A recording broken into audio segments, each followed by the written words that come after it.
Le Grand Matin Sud Radio, 5h-10h. Patrick Roger, Cécile de Ménibus. Merci d'être avec nous, 8h48, c'est le débat ce matin, en tout cas c'est le petit déjeuner de l'actu, avec ce matin Natacha Polony, directrice de Marianne, avec en couve frères musulmans, leur stratégie de conquête. Il y a Éric Revel et il y a Philippe Bilger. Bonjour à tous. Oui, bonjour. Et vous nous appelez au 0826 300 300 si vous voulez participer au débat, nous parler de vos sujets qui comptent. Alors là, le standard est quasiment saturé parce que les gens sont en train de jouer, quoi, aussi. Ah ouais, non, mais bon. Raccrochez. Oui, mais ça y est, rappelez-nous d'une cabine qui fonctionne. Natacha Polony, finalement, avec Marianne, vous remettez une pièce dans la machine, si je puis dire, du voile que l'on a eu toute la semaine avec votre enquête. Non, mais je dis, vous remettez une pièce dans la machine parce que quand on lit, évidemment, on se dit, waouh, sur le terrain, c'est quand même problématique. Il s'agit justement de repositionner le débat. Ouais. C'est-à-dire, pour ma part, et je le dis dans l'édito du journal, ce qu'a fait cet élu du Rassemblement national est stupide, agressif, contre-productif. C'est-à-dire qu'il a fait un cadeau fabuleux à tous ceux qui veulent justement nous montrer que les musulmans en général en France sont maltraités, sont des victimes.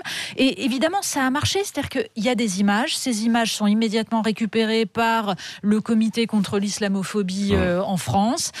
En plus, c'est visuel, c'est les larmes d'un enfant, c'est une maman, comme on dit. Donc, toute la com y est, c'est un cadeau magistral. Or, le problème ne doit pas être pensé comme ça. D'abord parce que c'est pas une question de loi, cette question de voile. On réglera pas ça par la loi, on réglera ça d'abord par la question culturelle, c'est-à-dire le fait de savoir si on doit se réjouir en France de voir de plus en plus de gens mettre en avant leur religion sous la forme d'un ritualisme. En gros, la France a combattu la bigoterie catholique. Est-ce qu'elle trouve géniale la bigoterie musulmane ? Moi, je n'aime pas les bigots, quels qu'ils soient.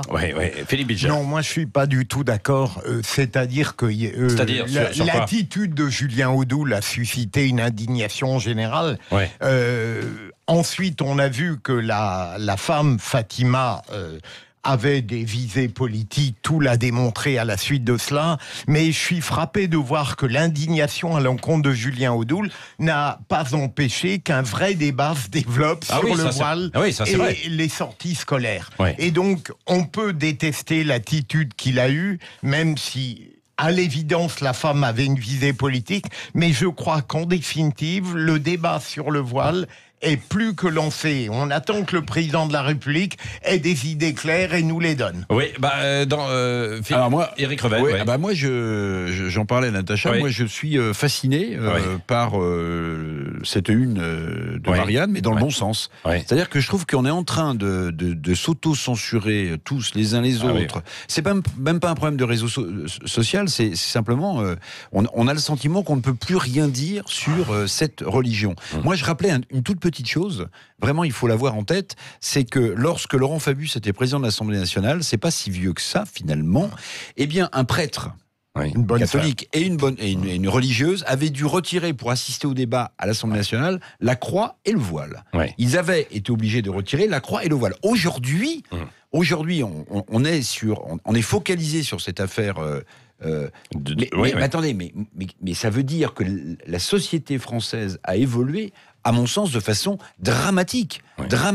C'est-à-dire que ce qui a été fait sans que ça buzz sur les réseaux sociaux, sans que ça devienne un problème national, sans qu'on soit traité d'islamophobe, devient aujourd'hui impossible à dire. C'est pour ça que je salue le courage de Marianne que je vais aller acheter en quittant ce studio. Oui, absolument. Natacha Polony. Justement, ce qui fait la différence, c'est que c'est une enquête. C'est-à-dire qu'il ne s'agit pas de débattre en l'air.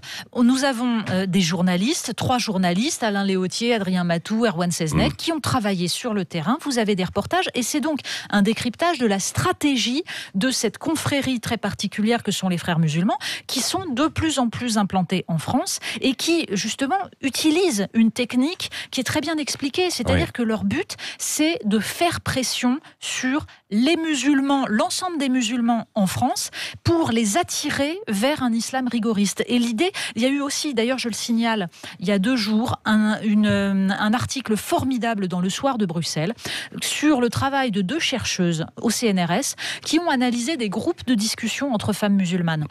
Et ce qu'elles expliquaient, c'est qu'elles ont observé qu'en fait, ce sont toujours les plus rigoristes, les plus ritualistes, les plus intégristes qui, petit à petit, attirent les autres parce qu'elles les culpabilisent. Et c'est comme ça que ça progresse. Mais dans la vie, c'est comme ça. Moi, je trouve que le piège est en train de se refermer, sur nous. Parce que l'affaire du prosélytisme... Enfin, je veux dire, comment faire la part des choses entre quelqu'un qui vit de manière rigoriste, et c'est pourquoi pas une possibilité, sa foi, quelle que soit sa foi, et la personne qui est en train de se radicaliser, quelle que soit sa foi. Mais c'est impossible, c'est impossible à évaluer. Donc, moi j'ai été frappé, puisque Natacha parlait du sujet. Enfin, qui peut croire, même si cette femme a été humiliée, même si le geste du type du Rassemblement National est scandaleux, mais qui peut croire sans hystériser le débat, et elle le fait, cette femme voilée, que sa vie est détruite. Que sa vie était détruite. Mais attendez, mais encore une fois, puisqu'on parle vrai, et je ne vais pas faire d'amalgame, parce que c'est le mot à la mode, mais les enfants des 4 policiers qui ont été tués ont leur vie détruite. Mais je veux dire, on peut être humilié quelque part et ne pas refoutre de l'huile sur le feu en disant « ma vie est détruite ». Mais enfin, de quoi parle-t-on ? Les termes de l'entretien sont intéressants. Le lendemain. L'entretien de... avec le CCIF, parce qu'il faut préciser que ce terme, ils ont détruit ma vie, vient d'un entretien, parce qu'évidemment le CCIF, le Comité contre l'islamophobie en France, s'est précipité sur cette femme pour recueillir, et c'est en ça que je disais que c'est une opération de com. Ils lui ont fait dire exactement où elle a dit ces mots-là, dont on voit très bien que c'est une instrumentalisation totale. Je suis d'accord, enfin on va arrêter, ils ont détruit ma vie, ça va quoi. Même si je conçois que la scène doit être très violente pour quelqu'un qui n'est pas habitué à l'exposition publique et qui tout à coup, devant des enfants, devant son propre fils, se prend ça. C'est en ça que c'est une aberration d'avoir fait ça. Et ce qui est très intéressant dans Marianne, ce que vous montrez, c'est évidemment ces enquêtes sur le terrain, et il y a l'illustration à la faculté, à l'université d'Orléans. Orléans, on pourrait penser que c'est une faculté assez tranquille, etc. Elle est tranquille, mais il y a une infiltration très forte des branches des frères musulmans à travers donc les jeunesses, et ils appliquent une technique, c'est ce que vous décrivez, qui était celle du Parti socialiste avec les jeunes les jeunes socialistes. Oui, les jeunes socialistes. Et là, en fait, l'UNEF ou et l'UNEF. UNEF Renouveau. En fait, les étudiants musulmans de France sont la branche du syndicalisme étudiant qui relaie les idées des frères musulmans.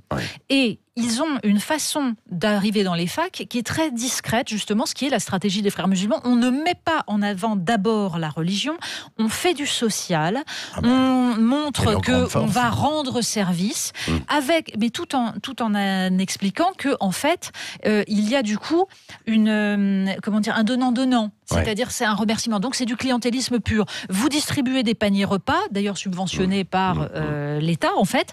Vous les distribuez et du coup on vous doit un vote aux élections. Et sur les affiches, on voit absolument pas de filles voilées. Ils utilisent une imagerie de super-héros assez sympa. Sauf que derrière, sur leur communication, alors là, c'est fini. Une fois qu'ils sont élus, là, vous avez que des filles voilées, vous avez que les demandes de salles de prière, etc. Mais ça ne vient pas avant. Et puis après, avec cet objectif, ce que vous décrivez, c'est de la charia minoritaire. Exactement. C'est l'idée que dans les pays où l'islam est minoritaire, évidemment, on n'arrive pas avec ses gros sabots, on n'arrive pas de façon agressive. En revanche, petit à petit, on réislamise les musulmans normaux, modérés, en essayant de leur expliquer que l'islam doit prendre l'ensemble de la vie. C'est en ça que c'est totalitaire, c'est-à-dire que l'idée, c'est de leur faire comprendre que s'ils sont musulmans, ça doit guider toute leur vie, leur nourriture, leurs vêtements, la justice, leur vision politique. C'est un tout. Et du coup, ils vont ensuite eux-mêmes devenir des relais de cette radicalisation. Le social est une voie redoutable pour faire aboutir au pire et au délétère. Je le vois pas seulement, vous avez raison Natacha, dans ce domaine, je l'ai vu dans d'autres circonstances parfois criminelles. Si je peux faire juste cette référence rapide, Fofana a une réputation extraordinaire à Bagneux avant le gang des barbares parce qu'il faisait du social. C'est la technique classique, on l'oublie. Dans des pays musulmans à travers le monde, le financement des mosquées et le financement du social, c'est la meilleure façon de faire du prosélytisme et d'attirer les gens vers la radicalisation. Nous allons poursuivre le débat dans un instant, juste après un nouveau point à 9h. On fera un point notamment sur la grève surprise ce matin matin à la SNCF. Et puis nous reviendrons aussi sur toute l'actualité sociale de la semaine. Et puis peut-être la menace, ou alors au contraire la paix, si je puis dire, l'accord plutôt avec les Britanniques, avec Éric Revel dans un instant. Et puis au 0826 300 300, déjà des auditeurs au standard pour parler des sujets qui les intéressent. Restez avec nous, 8h58, c'est le Grand Matin Sud Radio. Et c'est la suite du petit déjeuner de l'actu avec nos spécialistes Philippe Bilger et Éric Revel. Vous nous appelez 0826 300 300 pour nous faire part de vos sujets. Il y a déjà des appels au standard, Patrick. Oui, c'est vrai. Avant notre autre sujet tout à l'heure, la réforme des retraites, est-ce que Macron doit la maintenir ou reculer? Pour l'instant, vous êtes 77% à dire qu'il doit la reculer. Peu de votants ce matin. Je ne sais pas ce que vous faites. Vous dormez un petit peu. Vous êtes un peu moins mobilisé peut-être un petit peu moins mobilisé par le sujet. Comme si finalement. Ça fait tellement longtemps que ça dure les retraites. Les retraites, quand même sur l'affaire de cette grève inopinée, la SNCF. Attendez, mais franchement, moi je vais vous dire. En général, je suis plutôt d'une nature calme, mais là, je suis quand même assez révolté parce on voit bien ce qui est en train de se passer. Enfin, arrêtons de nous faire croire qu'un accident dans les Ardennes provoque un mouvement national inopiné dans les transports dans ce pays. En réalité, ce qui se passe, à mon sens, c'est que on prend, comme d'habitude, les clients des transports en otage, mais surtout, on voit bien que les syndicats CGT en tête sont en train de montrer leurs muscles avant précisément que le gouvernement recule ou ne recule pas sur les retraites. Et une fois de plus, on a tous ces gens qui sont en banlieue, qui sont en province, qui essaient de prendre leur train, voire qui essaient de partir en vacances, qui vont être pris en otage. On avait soi-disant mis en place un service minimum. Mais enfin, de qui se moque-t-on? Mais de qui se moque-t-on? Alors attendez, moi je ne peux que voir cette grève, pratiquement une grève, comme une offense personnelle, mon cher Patrick, puisque je dois aller à la gare de Lyon. Donc la CGT m'en veut. Mais je rejoins complètement ce que dit Eric. Il y a une dégradation du savoir-vivre collectif et c'est plus possible. Chantal est avec nous, Cécile. Oui, bonjour Chantal, bienvenue sur Sud Radio. Vous vouliez revenir sur la grève des pompiers, oui. Ah oui, moi je voulais... Donc, je suis un peu restée bloquée là il y a 2 jours sur les images que j'ai vues. Alors c'est vrai qu'un État dit républicain qui arrive à faire bagarrer des gendarmes, des CRS et des pompiers, c'est quand même quelque chose d'assez inédit. Et moi ça me révolte énormément. Je me demande quelle violence ont fait ces pompiers pour avoir droit à ce traitement. Et je me demande quel cerveau ont ces gendarmes pour ne pas utiliser leur droit de retraite dans ce genre de situation. C'est quand même quelque chose de très bizarre. Et monsieur, le dernier intervenant, je lui dirais que les retraites, c'est plus vraiment... C'est un des sujets, mais le ras-le-bol, il est général et il est sur tous les sujets. Nous ne voulons plus de cette politique du libéralisme maltraitante. Oui, alors Philippe Bilger pour dialoguer avec... Non, le ministre de l'Intérieur... Restez avec nous Chantal, vous pouvez dialoguer avec Philippe Bilger. Le ministre de l'Intérieur a tenté de répondre hier, en effet, à cet affrontement totalement inédit et scandaleux entre des gendarmes et des pompiers. Certains pompiers... avaient quitté leur sérénité habituelle. Mais c'est vrai qu'on a un sentiment de délitement absolu dans ce pays, avec une multitude de revendications catégorielles qui font peur. Oui, et puis des difficultés, Chantal, je ne sais pas ce que vous en pensez, de la part du gouvernement à répondre. C'est qu'il n'y a pas de réponse. Il n'y a pas de réponse de la part du gouvernement. Il n'y a pas de réponse aux Gilets jaunes, il n'y a pas de réponse aux pompiers, il n'y a pas de réponse... Les Gilets jaunes, ils en ont quand même 10 milliards. Attendez, réponse cohérente. Il n'y a aucune cohérence et aucune réponse. Et donc, c'est pour ça que ça continuera, monsieur. Je suis désolée, mais c'est obligatoire. En plus, je vais vous dire une chose. Là, je ne peux plus estimer une police qui se comporte de cette façon dans ces situations. C'est pas possible. Et donc, ce délitement, comme vous dites, effectivement, il existe. L'estime, elle n'est plus là. Oui. Après, je pense... Ce n'est pas la faute des policiers. Oui, voilà. Chantal, c'est ce que vous avez dit, c'est peut-être pas la faute que des policiers aussi. Parce qu'ils sont un peu dans la même situation, vous le savez bien. Après, certains ont été un petit peu poussés. C'est pour ça je me demande pourquoi ils prennent pas leur droit de retrait. Bien sûr, je sais qu'ils sont dans la même situation. Bien sûr qu'ils ont des conditions de travail déplorables. On le sait tous. Mais justement, là, le gouvernement ne répond pas. Il ne répond pas de la bonne manière, en tout cas. Oui, alors, en tout cas, c'est vrai. Restez avec nous et vous pouvez continuer de nous appeler 0826 300 300. Éric Revel, qu'il n'y a pas eu de réponse catégorielle, en l'occurrence aux pompiers, de la part de Christophe Castaner et puis même du budget, parce que on a du mal aussi à trouver peut-être un peu l'argent. On a du mal à répondre. On a du mal à trouver l'argent. Bon, c'est vrai que les pompiers, aux dernières nouvelles, n'ont pas été reçus par leur ministre de tutelle. Il faut toujours du dialogue. C'est étonnant. Non, mais bien sûr. Mais attendez, moi j'écoutais avec beaucoup d'attention ce que disait l'auditrice, mais Chantal. Mais pardon, mais le jour où on a une police, si vous voulez, qui dépose, j'allais dire, les armes entre guillemets, mais c'est la fin de la République, chère madame.